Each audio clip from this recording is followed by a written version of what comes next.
Let's see how to find missing number in an array. అంటే ఏంటి అంటే ఇక్కడ యారే ఉంది కదా, సో దీంట్లో ఏ వాల్యూస్ ఉన్నాయి 0, 3, 1, 4 రైట్. సో ఈ సీక్వెన్స్లో మిస్ అయిన నెంబర్ ఏంటి 2 కదా. సో ఇలా ఒక యారేలో మనం ఏదైనా సీక్వెన్స్ నెంబర్స్ ఇచ్చినప్పుడు అందులో ఏదైనా నెంబర్ మిస్ అయితే ఎలా ఫైండ్ చేయొచ్చో చూద్దాం. సో ఇప్పుడు ఈ యారే యొక్క లెంత్ని మనం తీసుకున్నాం, దాన్ని ఎన్లో స్టోర్ చేసుకున్నాం. ఓకే, సో ఇప్పుడు టోటల్ ఈక్వల్స్ టు ఇది మెయిన్ ఫార్ములా అన్నమాట, n ఇంటూ n+1/2.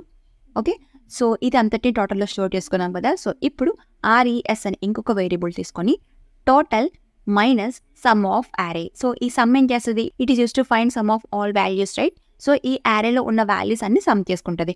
సో ఈ వచ్చిన సమ్ మన ఈ టోటల్లో మైనస్ చేస్తాం. సో అది రిజల్ట్లో స్టోర్ చేసుకున్నాం. అండ్ ఇప్పుడు మనం ఈ రిజల్ట్ని ప్రింట్ చేసి చూస్తే మనకి ఏమొచ్చింది, మిస్సింగ్ నెంబర్ ఈస్ 2. సో 2 కదా మిస్ అయింది మన సీక్వెన్స్లో. సో ఇలా మనం ఈజీగా ఫైండ్ చేసుకోవచ్చు. ఇంకా ఇలాంటి వీడియోస్ కోసం ఛానల్ని సబ్స్క్రైబ్ చేసుకోండి.